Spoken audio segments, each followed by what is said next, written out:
Selamat pagi, selamat hari Minggu, Jemaat Every Nation Makassar dimanapun Bapak Ibu Saudara-saudari berada.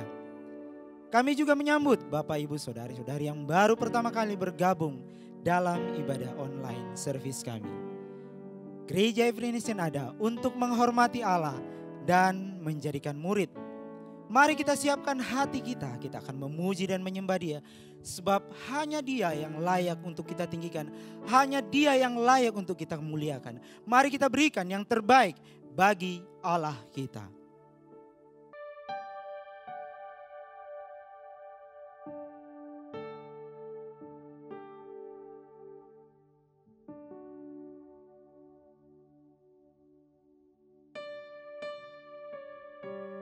Kami sembah Engkau Tuhan. Kami muliakan nama-Mu. Sebab hanya Engkau yang layak untuk ditinggikan. Biar pujian kami, biar sembah kami menjadi korban yang berkenan di hadapan-Mu. Menjadi korban yang berbau harum di tahta-Mu.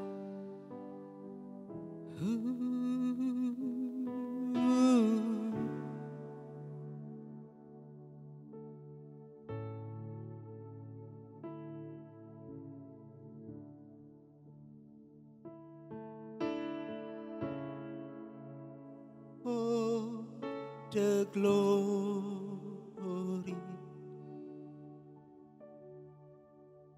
of your presence.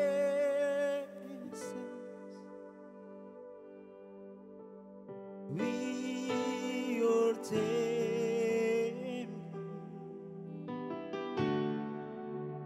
give you reverence.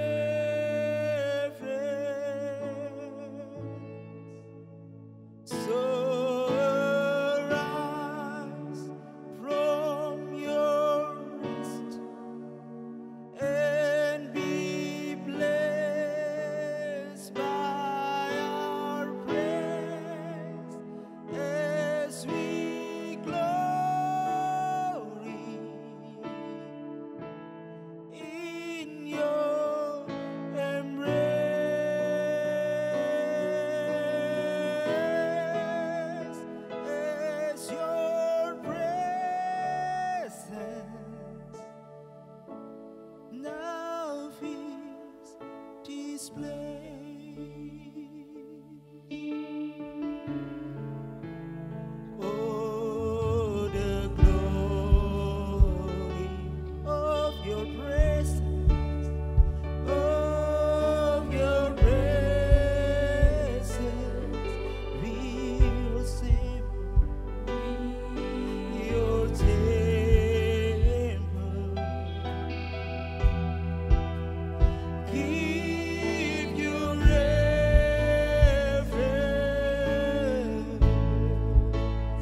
Tidak ada yang sama seperti Engkau.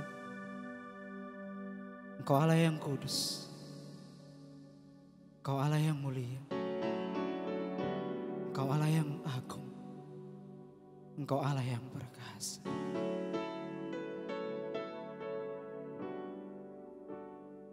Kami sembah Engkau Tuhan. Kami muliakan nama-Mu. Sebab hanya Engkau yang layak untuk terima segala pujian, hormat, syukur kami.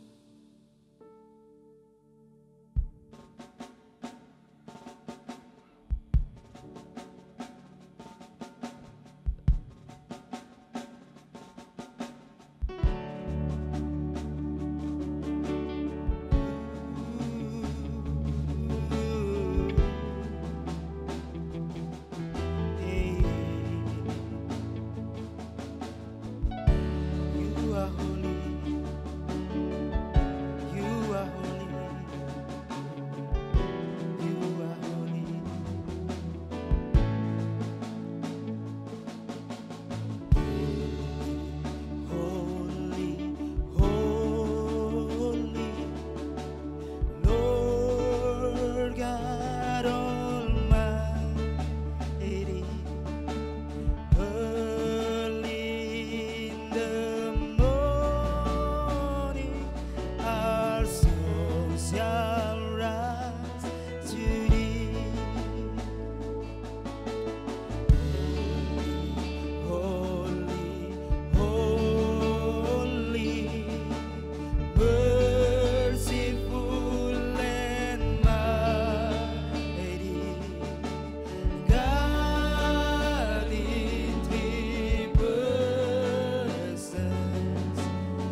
bless, we bless your name. We bless your name forever and ever. Oh, we bless your name.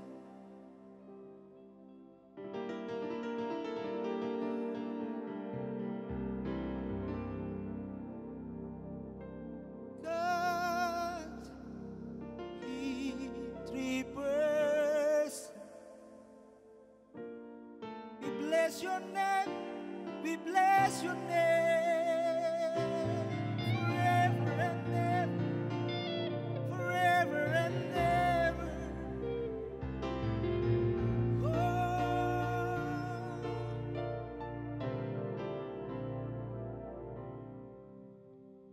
God in three persons, we bless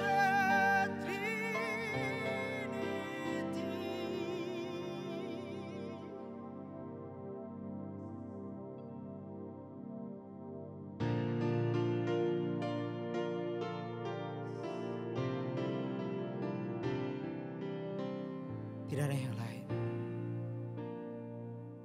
di sorga dan di bumi yang patut menerima pujian, yang patut menerima sembah kami selain daripada Engkau, Allah kami, Tuhan kami, Raja kami.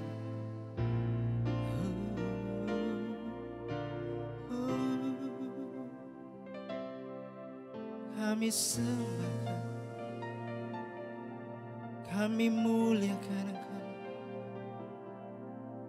kami tinggikan Engkau selama-lamanya.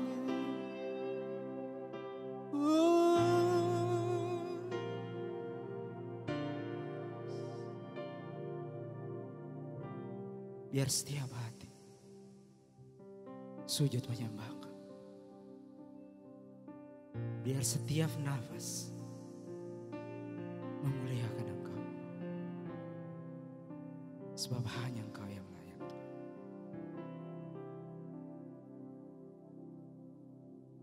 God in three persons,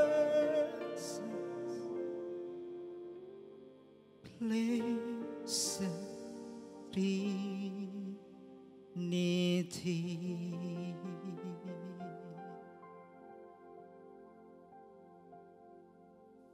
Kemuliaan, kehormatan kami berikan hanya bagi Engkau. Di dalam nama Yesus Kristus kami naikkan ucapan syukur kami. Amin.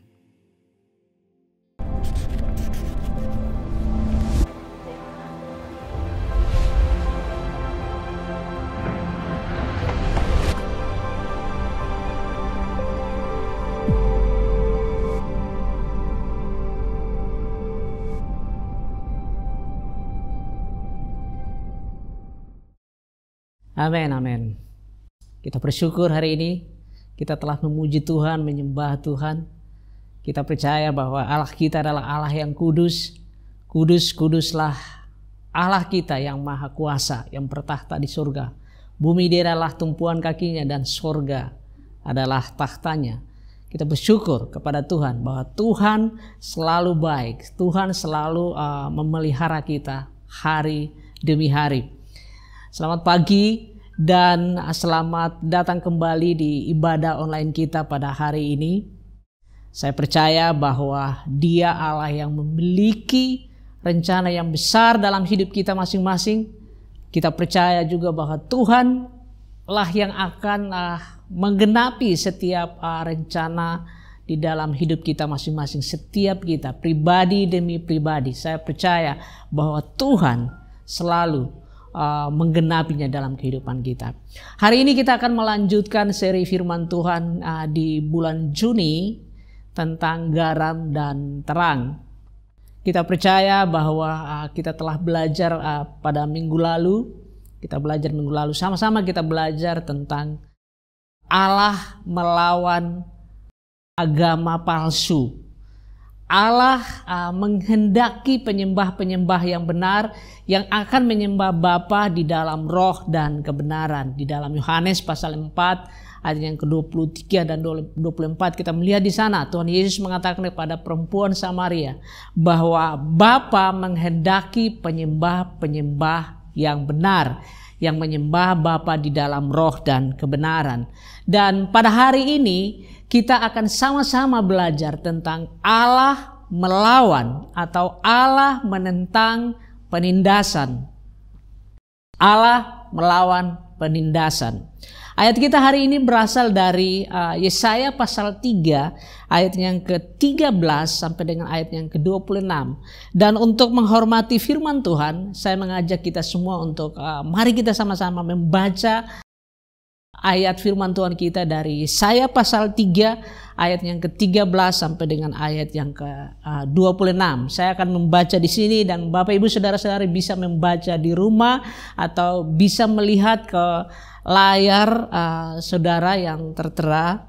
Yesaya 3 ayat 13 sampai 26. Tuhan mengambil tempat untuk menuntut dan berdiri untuk mengadili bangsa-bangsa. Tuhan bertindak sebagai hakim atas tua-tua dan pemimpin-pemimpin umatnya. Kamulah yang memusnahkan kebun anggur itu. Barang rampasan dari orang yang tertindas tertumpuk di dalam rumahmu. Mengapa kamu menyiksa umatku dan menganiaya orang-orang yang tertindas? Demikianlah firman Tuhan Allah semesta alam. Tuhan berfirman, oleh karena wanita Sion telah menjadi sombong dan telah berjalan dengan jenjang leher dan dengan main mata, berjalan dengan dibuat-buat langkahnya dan gemerincing dengan giring-giring kakinya, maka Tuhan akan membuat batu kepala wanita Sion penuh kudis dan Tuhan akan mencukur rambut sebelah dahi mereka. Pada waktu itu Tuhan akan menjauhkan segala perhiasan mereka, gelang-gelang kaki, jamang-jamang dan bulan-bulanan, perhiasan-perhiasan telinga, ponto-ponto dan kerudung-kerudung, perhiasan-perhiasan kepala, gelang-gelang rantai kaki, tali-tali pinggang, tempat-tempat wewangian dan jimat-jimat, cincin, meterai dan anting-anting hidung, pakaian-pakaian pesta, jubah-jubah, selendang-selendang dan pundi-pundi, cermin-cermin, baju-baju dalam dan dari kain lenan, ikat-ikat kepala dan baju-baju luar. Maka sebagai ganti rempah-rempah harum akan ada bau busuk, sebagai ganti ikat pinggang seutas tali, sebagai ganti selampit rambut kepala yang gundul, sebagai ganti pakaian hari raya sehelai kain kabung, dan tanda selar sebagai ganti kemolekan. Orang-orangmu akan tewas oleh pedang dan pahlawan-pahlawanmu oleh perang. Pintu-pintu gerbang Sion akan mengadu dan berkabung, dan kota itu akan seperti perempuan bulus yang duduk di bumi. Mari kita berdoa. Bapa di sorga, kami mengucap syukur pada hari ini kami sebagai anak-anak-Mu datang untuk memuji dan menyembah Engkau, meninggikan Engkau, dan pada hari ini kami anak-anak-Mu siap untuk mendengarkan firman-Mu, dan kami berdoa biar Roh Kudus menolong kami sehingga kami bisa mengerti kebenaran yang disampaikan. Tolong kami Tuhan, di dalam nama Yesus Kristus kami bersyukur dan berdoa. Amin. Baik, Bapak Ibu Saudara-saudari, Allah memiliki rencana yang besar dalam kehidupan setiap kita, pribadi dan demi pribadi. Dia Allah yang punya rencana yang sangat besar. Firman Tuhan mengatakan bahwa rancangan Tuhan bagi umatnya adalah rancangan damai sejahtera dan bukan rancangan kecelakaan. Tetapi meskipun demikian, ada tendensi bagi kita untuk merusak rencana Allah. Inilah tendensi manusia, selalu mau merusak rencana Allah yang ada di dalam kehidupan mereka. Kita bisa melihat rencana Tuhan bagi Israel, bahwa Allah begitu mengasihi Israel sehingga Dia memilih mereka Bukan hanya itu, dia juga menguduskan mereka, dia juga menyelamatkan mereka dari Mesir, dan dia juga yang membawa mereka ke tanah yang dia janjikan. Tujuannya hanya satu, yaitu agar mereka, bangsa Israel ini menjadi garam dan terang dunia. Tetapi apa yang terjadi, Bapak Ibu Saudara-saudari? Israel merusak rencana Tuhan bagi diri mereka sendiri. Itulah yang terjadi. Dan sebenarnya sama seperti Israel, kita pun cenderung selalu merusak rencana Allah di dalam kehidupan kita. Karena itu, di ayat 14 dari bacaan kita hari ini, firman Tuhan mengatakan seperti ini, di ayat 14. Tuhan bertindak sebagai hakim atas tua-tua dan pemimpin-pemimpin umatnya. Dikatakan bahwa Tuhan Adonai bertindak atas umatnya. Tuhan menegur Israel dengan sangat keras. Dari bacaan kita tadi kita baca, sangat keras Tuhan menegur mereka. Mengapa? Karena mereka telah melakukan yang namanya penindasan, dan Allah sangat melawan penindasan. Di dalam Yesaya pasal 10 ayat 1 dan ayat 2, firman Tuhan mengatakan seperti ini. Celakalah mereka yang menentukan ketetapan yang tidak adil, dan mereka yang mengeluarkan keputusan-keputusan kelaliman. Di ayat 2 firman Tuhan mengatakan, untuk menghalang-halangi orang-orang Israel mendapat keadilan, dan untuk merebut hak orang-orang sengsara di antara umatku, supaya mereka dapat merampas milik janda-janda dan dapat menjara anak-anak yatim. Bapak Ibu Saudara-saudara yang dikasihi Tuhan, ayat 1a dan ayat 1 bagian B dari bacaan kita Yesaya pasal 10 tadi, ini berhubungan dengan dua hal. Pertama, berhubungan dengan pemimpin-pemimpin sipil, yaitu orang-orang yang memberlakukan undang-undang kejahatan. Kalau kita baca di situ, di ayat 1 bagian A dan bagian B. Dan yang kedua, Tuhan menegur juga hakim yang sebenarnya mereka terus-menerus membuat keputusan yang tidak adil. Dan itulah gambaran pemimpin Israel pada saat itu. Makanya Tuhan sangat menentang kepada mereka, karena mereka sebenarnya sedang melakukan penindasan. Nah, ini dilakukan oleh para pemimpin itu, mereka lakukan dengan sengaja. Dengan sengaja mereka melanggar perjanjian Musa yang menekankan pada pemeliharaan bagi orang miskin, bagi rakyat miskin dan orang yang tidak berdaya secara sosial. Itu adalah hukum Musa, dan secara langsung sebenarnya para pemimpin-pemimpin ini melanggar perjanjian Musa. Saudara-saudara yang dikasihi Tuhan, kadang-kadang kita tidak peduli dengan orang di sekitar kita. Ya, kalau kita melihat dalam kehidupan kita sehari-hari, saya sendiri mengakui bahwa kadang-kadang saya melihat orang-orang di sekitar saya mungkin yang mengalami penderitaan, kadang-kadang saya tidak peduli. Kita harus akui dengan jujur bahwa seringkali kita tidak peduli dengan orang di samping kiri kita, di samping kanan kita, di belakang kita, di depan kita. Kita sering seperti itu. Kita tidak memenuhi panggilan Allah di dalam hidup kita. Sering terjadi. Jika kita melakukan itu, kita harus ingat bahwa kita dipanggil untuk menjadi garam dan terang bagi dunia ini.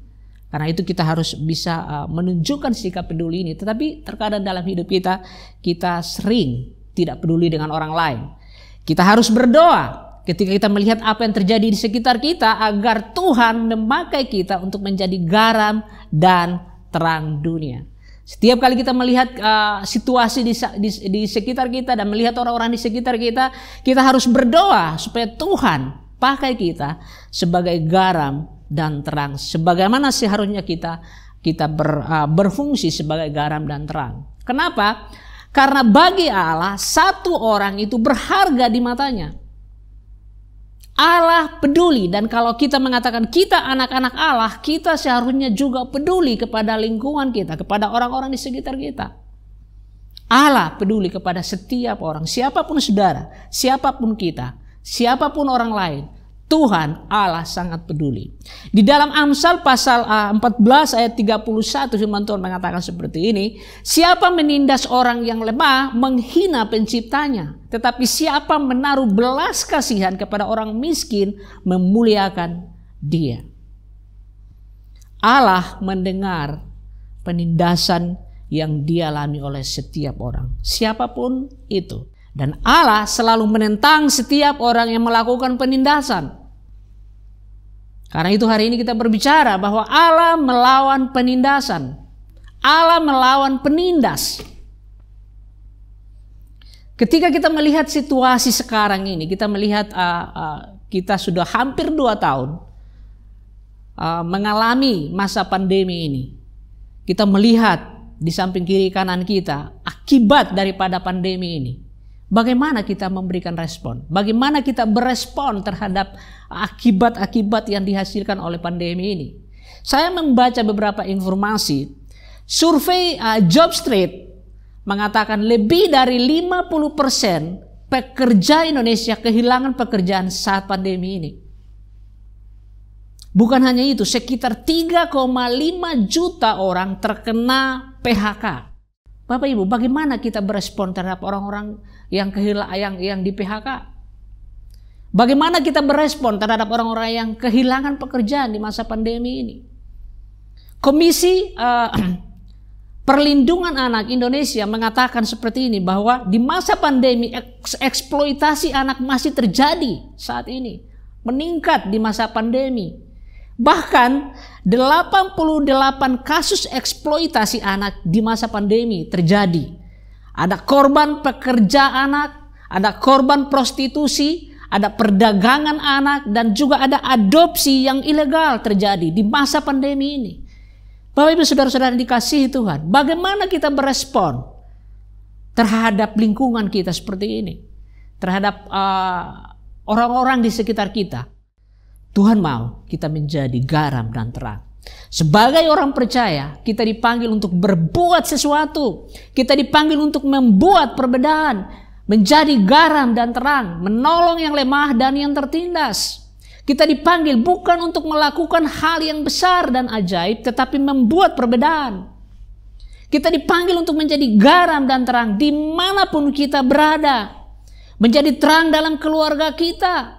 Menjadi terang di dalam komunitas kita, komunitas apapun itu, komunitas makan-makan ke, komunitas memancing ke, komunitas bola ke, komunitas apapun, Tuhan mau kita menjadi garam dan terang di dalam komunitas kita. Sekolah kita, kampus di mana kita berada, atau kantor, pekerjaan di mana kita bekerja, di situ kita harus menjadi garam dan terang. Di dalam keluarga kita harus menjadi garam dan terang. Di dalam Yesaya pasal 1 ayat 21 sampai 23 firman Tuhan mengatakan seperti ini. Bagaimana ini? Kota yang dahulu setia sekarang sudah menjadi sundal. Tadinya penuh keadilan dan di situ selalu diam kebenaran, tetapi sekarang penuh pembunuh. Perakmu tidak murni lagi dan arakmu bercampur air. Para pemimpinmu adalah pemberontak dan bersekongkol dengan pencuri. Semuanya suka menerima suap dan mengejar sogok. Mereka tidak membela hak anak-anak yatim dan perkara janda-janda tidak sampai kepada mereka. Bapak Ibu saudara-saudari yang dikasihi Tuhan, kondisi ini cukup bagi Allah untuk melakukan penghakiman. Cukup bagi Allah untuk melakukan penghukuman. Allah melawan penindasan. Bapak Ibu kita baca, inilah yang terjadi di Israel pada waktu itu. Para tua-tua dan pemimpin-pemimpin mereka melakukan yang namanya penindasan. Dan apa yang terjadi? Yehuda akhirnya diangkut ke Babel, tembok diruntuhkan, bait Allah yang menjadi simbol identitas bangsa itu dirobohkan. Mengapa? Karena Allah menghakimi dan sangat menentang penindasan. Bapak Ibu, dari sini kita akan belajar beberapa hal dari penghakiman Allah yang terjadi ini. Yang pertama, penghakiman adalah akibat dari ketidaktaatan kepada Tuhan. Penghakiman yang dialami adalah merupakan akibat dari ketidaktaatan kepada Tuhan. Selalu saja ketidaktaatan membawa kepada penghakiman dan penghukuman. Di Yesaya 3:13, Tuhan mengambil tempat untuk menuntut dan berdiri untuk mengadili bangsa-bangsa. Perhatikan baik-baik, firman Tuhan mengatakan Tuhan Adonai. Sekarang dia mengambil tempat untuk apa? Untuk menuntut dan untuk berdiri mengadili bangsa-bangsa. Di ayat 14, Tuhan bertindak sebagai hakim atas tua-tua dan pemimpin-pemimpin jemaat umatnya. Kamulah yang memusnahkan kebun anggur itu, barang rampasan dari orang yang tertindas tertumpuk di dalam rumahmu. Kita lihat di sana firman Tuhan mengatakan Tuhan mengambil tempat untuk menuntut dan berdiri untuk mengadili. Bapak Ibu Saudara yang dikasihi Tuhan, Tuhan Adonai masuk sekarang, dia masuk ke dalam ranah hukum. Pengadilan, dia menuntut dan mengadili para tua-tua dan juga para pemimpin-pemimpin. Tuhan dikatakan di situ, Tuhan bertindak sebagai hakim. Dia bertindak sebagai hakim. Ini adalah hakim yang adil, hakim seluruh bumi, hakim atas alam semesta ini bertindak. Penghakiman atas siapa? Yang menarik di sini adalah penghakiman ini ditujukan atas tua-tua dan pemimpin-pemimpin umatnya. Tua-tua dan pemimpin-pemimpin sendiri yang melakukan penindasan. Dan Tuhan sangat melawan penindas. Tuhan sangat melawan, menentang penindasan atas tua-tua dan para pemimpin. Mereka dikatakan bahwa mereka telah menghancurkan komunitas Tuhan, yaitu kebun anggur dikatakan. Mereka telah mengambil keuntungan dari orang miskin dan masyarakat yang tidak berdaya, dari orang-orang yang tidak berdaya. Mereka melakukan ini. Ini yang dilakukan oleh orang Israel. Mereka menggunakan sistem hukum yang tidak tepat. Di ayat 9 kita baca. Untuk apa? Untuk keuntungan mereka. Mereka melakukan itu untuk keuntungan mereka. Bahkan barang rampasan dari orang-orang yang tertindas ada di rumah mereka. Ini adalah bentuk ketidaktaatan. Dan sekarang firman Tuhan mengatakan, sekarang mereka semua harus berdiri di hadapan penghakiman Tuhan Adonai. Tuhan menghakimi. Tuhan menghukum. Mereka harus berdiri di hadapan penghakiman Adonai. Bapak Ibu Saudara-saudara, selalu akan ada konsekuensi dari ketidaktaatan dan ketidaksetiaan. Saya membaca berita juga bahwa di Indonesia itu suap kepada hakim di Indonesia itu sudah menjadi hal yang biasa. Kita mendengar begitu banyak berita-berita terjadi sogok atau suap kepada hakim. Dan Bapak Ibu, Allah tidak dapat disuap. Allah tidak dapat disogok. Pengadilannya adalah pengadilan takhta putih. Allah tidak bisa disogok. Allah tidak bisa disuap. Allah adalah hakim yang adil. Dan dia akan menghakimi dengan keadilan dan kebenaran. Dan setiap orang yang melakukan penindasan berdiri di hadapan hakim ini. Berdiri di hadapan hakim atas seluruh bumi. Berdiri di hadapan hakim atas bangsa-bangsa. Inilah hakim yang adil. Inilah hakim di atas segala hakim. Dia adalah hakim yang adil. Dan setiap orang yang melakukan penindasan akan berhadapan dengan hakim ini. Tetapi jika saudara hari ini adalah orang percaya, maka ini adalah kabar baik bagi kita semua. Karena yang menghakimi adalah Allah dan hakim yang kita percaya. Mengapa ini adalah berita sukacita bagi kita? Karena Allah sedang memulihkan umatnya yang rusak. Ini adalah pemulihan bagi setiap orang yang percaya kepada Tuhan. Tuhan memiliki rencana yang besar bagi umatnya, yaitu saudara dan saya. Dan kita percaya bahwa Dia akan menggenapi rencananya di dalam hidup setiap orang. Karena Dia adalah Allah yang setia. Yang kedua, penghakiman akan menyakitkan bagi mereka yang tidak taat. Tentunya kalau kita mengalami penghakiman, itu hal yang tidak menyenangkan. Setiap orang yang mengalami penghukuman, setiap orang yang mengalami penghakiman pasti tidak menyenangkan. Itu sudah pasti. Karena memang penghakiman akan menyakitkan. Tetapi itu hanya bagi orang yang tidak taat. Bagi mereka yang taat, penghakiman adalah kabar baik karena Allah sedang membersihkan umatnya. Allah sedang memulihkan umatnya. Jadi ketika terjadi penghakiman, ketika terjadi penghukuman dari Allah, kita harus bersyukur karena itu adalah Allah sedang memulihkan kita. Dan memang menyakitkan, sudah pasti menyakitkan. Tidak ada orang dihukum dan ketawa-ketawa. Tidak ada orang dihakimi dan ketawa-ketawa. Itu menyakitkan. Inilah yang terjadi kepada bangsa Israel. Di dalam Yesaya pasal 3 ayat 18 sampai 23. Di sana firman Tuhan mengatakan, pada waktu itu Tuhan akan menjauhkan segala perhiasan mereka, gelang-gelang kaki, jamang-jamang dan bulan-bulanan, perhiasan-perhiasan telinga, pontoh-pontoh dan kerudung-kerudung, perhiasan-perhiasan kepala, gelang-gelang rantai kaki, tali-tali pinggang, tempat-tempat wangian dan jimat-jimat, cincin materai dan anting-anting hidung, pakaian-pakaian pesta, jubah-jubah, selendang-selendang dan pundi-pundi, cermin-cermin, baju-baju dalam dari kain lenan, ikat-ikat kepala dan baju-baju luar.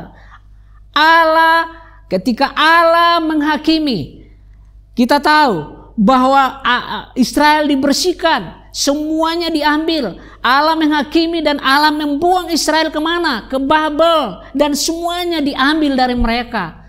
Israel masuk ke dalam pembuangan Babel selama 70 tahun. Ketika Allah menghakimi, segala sesuatu diambil. Kenapa? Karena mereka melakukan penindasan. Allah sangat menentang penindasan.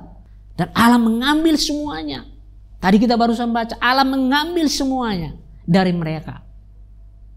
Bapak Ibu, ketidaktaatan dan ketidaksetiaan memiliki konsekuensi. Dan selalu memiliki konsekuensi. Selalu dan selalu ada konsekuensi dari ketidaktaatan dan ketidaksetiaan. Dalam Roma 2 ayat 6 firman Tuhan mengatakan, Ia akan membalas setiap orang menurut perbuatannya. Ini adalah peringatan bagi kita semua. Kita seharusnya hidup dalam ketaatan dan kesetiaan. Itulah yang Tuhan inginkan bagi umatnya. Israel tidak taat. Israel tidak setia. Ini cukup bagi kita menjadi contoh bagi kita. Untuk kita hidup dalam kesetiaan.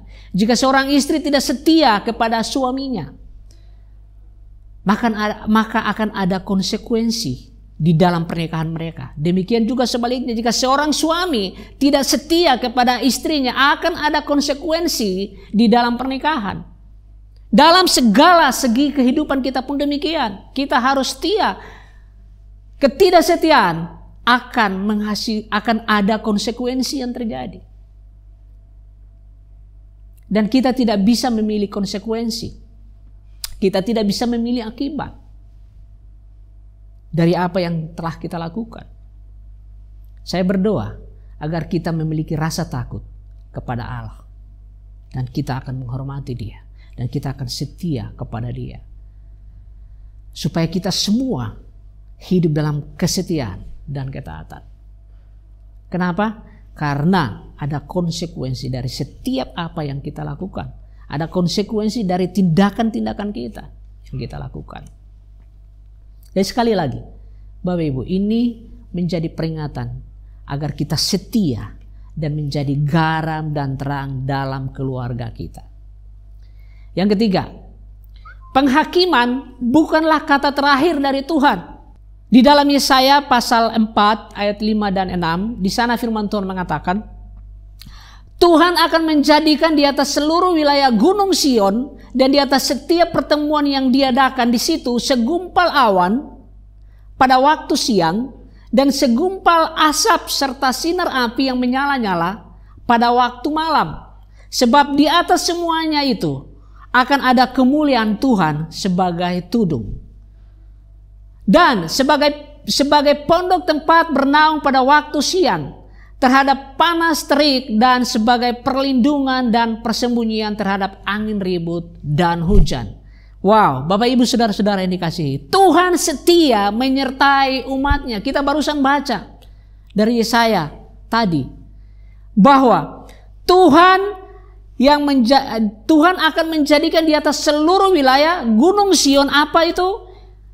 Dan di atas setiap pertemuan yang diadakan di situ apa? Segumpal awan pada waktu siang. Ini adalah perlindungan Tuhan. Dan segumpal asap serta sinar api yang menyala-nyala pada waktu malam.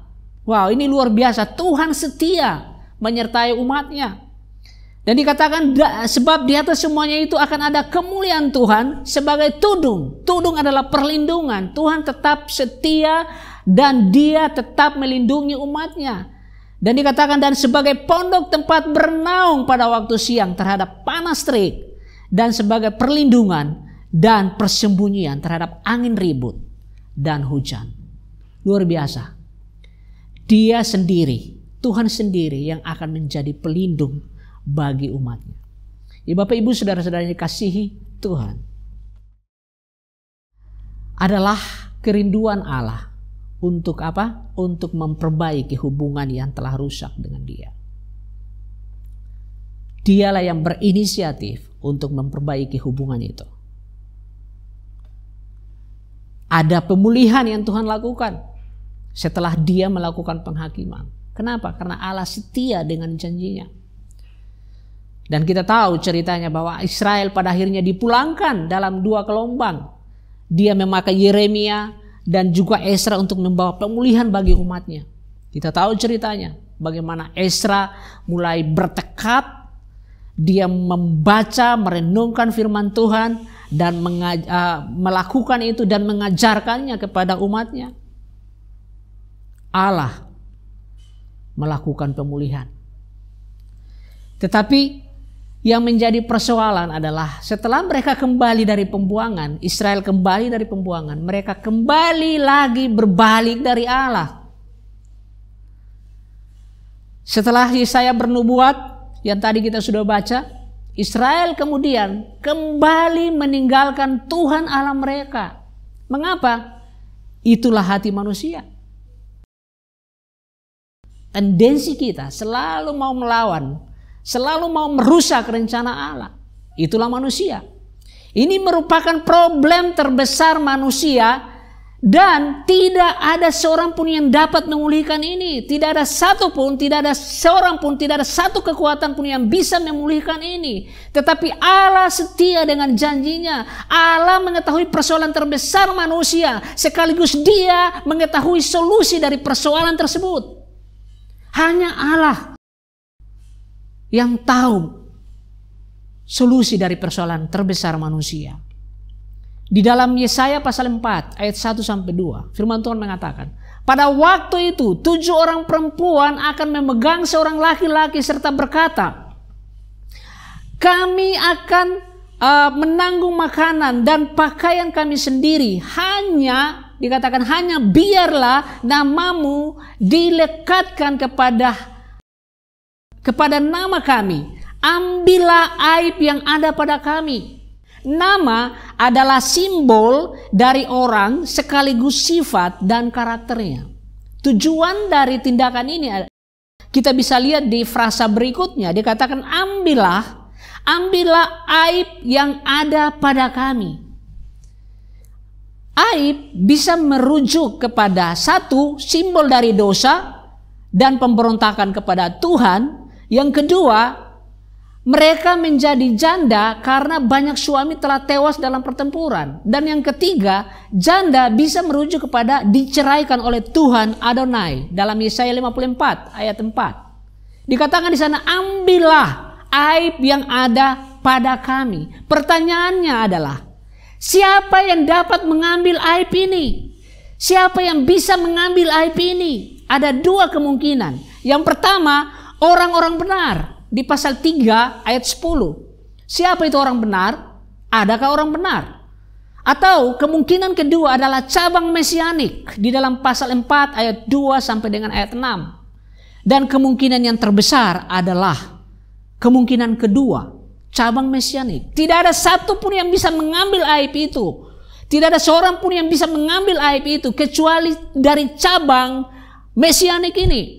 Di dalam Yesaya 4 ayat 2. Pada waktu itu, tunas yang ditumbuhkan Tuhan akan menjadi kepermaian dan kemuliaan, dan hasil tanah menjadi kebanggaan dan kehormatan bagi orang-orang Israel yang terluput. Dikatakan di sana, tunas yang ditumbuhkan Tuhan. Inilah tunas yang akan mengambil seluruh aib manusia. Hanya tunas inilah yang dapat mengambil aib seluruh umat manusia. Inilah tunas yang akan memulihkan bukan hanya Israel saja, tetapi setiap orang yang dipanggil dan percaya. Di dalam 2 Korintus 5 ayat 21 firman Tuhan mengatakan, Dia yang tidak mengenal dosa telah dibuatnya menjadi dosa karena kita, supaya dalam Dia kita dibenarkan oleh Allah. Tidak ada satu pun yang bisa mengambil aib itu kecuali tunas yang ditumbuhkan Tuhan. Dan ini tidak lain merujuk kepada pribadi Mesias yang dijanjikan. Bapak ibu saudara-saudari yang dikasihi Tuhan, tendensi hati kita selalu ingin berbalik dari Allah. Tendensi hati kita tidak mau menyembah Allah. Karena itu Allah harus datang, penghakiman harus datang, Yesus harus datang. Tidak ada jalan lain. Karena tendensi kita adalah tendensi melawan Tuhan.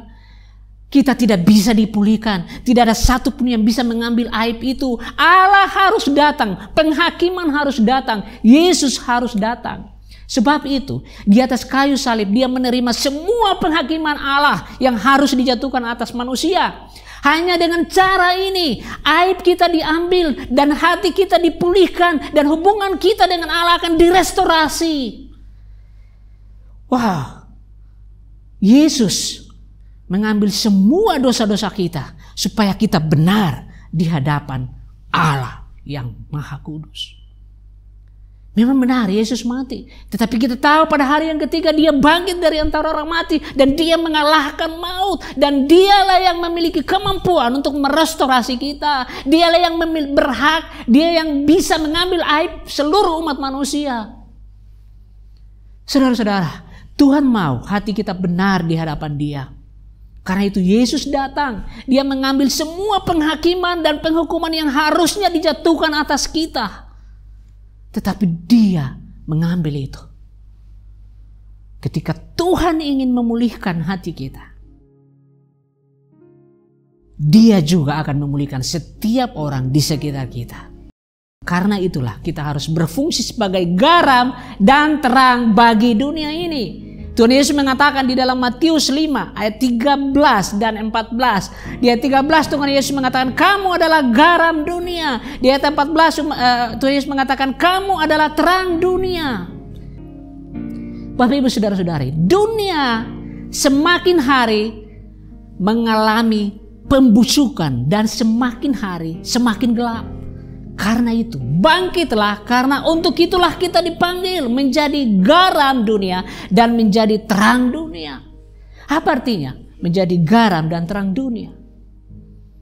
Apa artinya ketika Tuhan Yesus mengatakan kamu adalah garam dunia. Kamu adalah terang dunia. Berarti Bapak Ibu saudara-saudara, saudara dan saya, kita memberi rasa sebagai garam, kita memberikan rasa kepada dunia ini. Kita menghambat pemusukan yang sedang terjadi di dalam dunia ini. Dan kita menerangi kegelapan dunia ini. Itulah panggilan kita.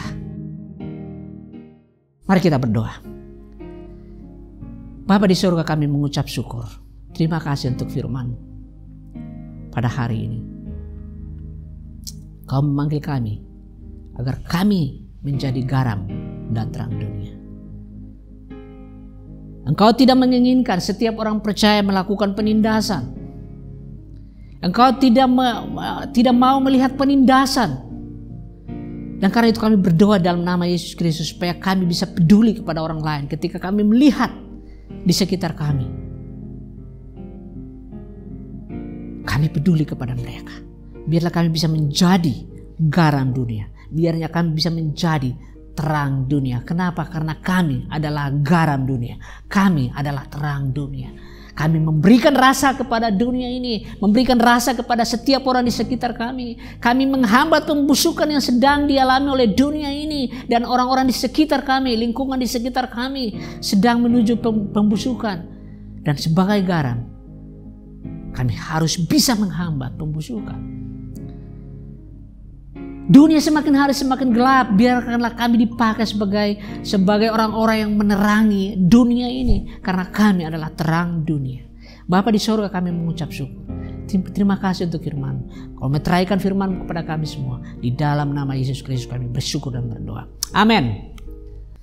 Baik, Bapak Ibu saudara-saudari, kita akan memberikan persembahan, dan kita sudah belajar tadi bahwa kita harus juga peduli kepada lingkungan kita, di sekitar kita. Kita harus membawa keadilan sosial bagi orang lain di sekitar kita.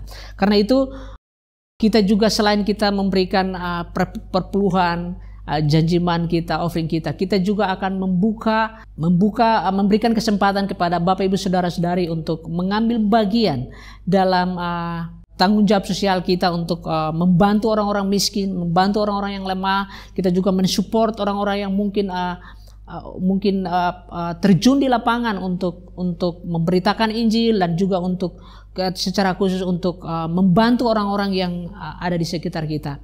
Karena itu kita akan memberikan persembahan khusus untuk tanggung jawab sosial kita kepada orang lain, dan akan ada rekening untuk itu yang Bapak Ibu bisa lihat di dalam layar ini, rekening persembahan khusus untuk membantu orang-orang yang miskin, orang-orang yang tertindas, orang-orang yang tidak mendapatkan keadilan sosial. Kita akan menyalurkan itu, kita akan melakukan itu sebagai tanggung jawab kita sebagai gereja di mana kita berada. Karena itu mari saya mengajak kita untuk mengambil bagian dalam persembahan khusus ini untuk membantu orang-orang yang tertindas. Kita sudah belajar tadi bahwa kita harus menjadi garam dan terang dunia.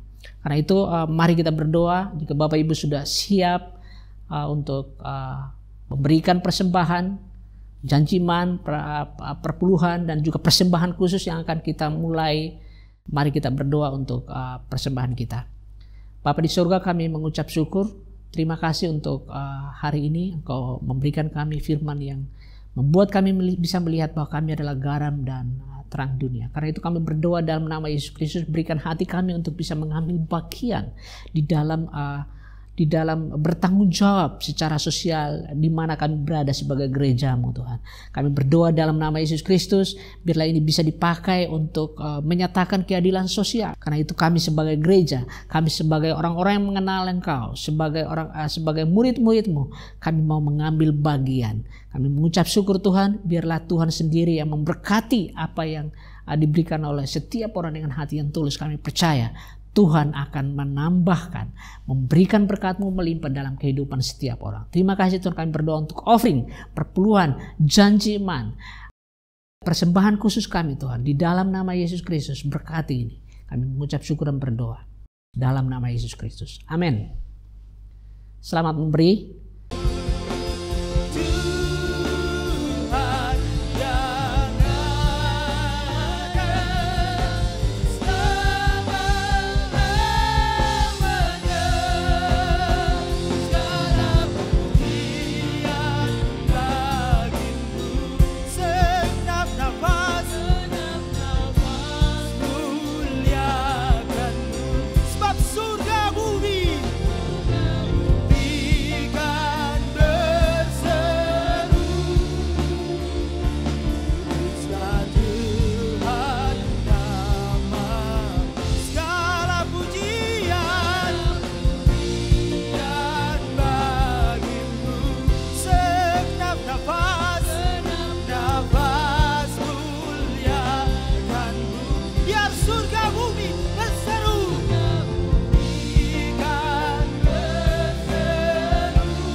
Baik, Bapak Ibu Saudara-saudari, mari kita terima berkat.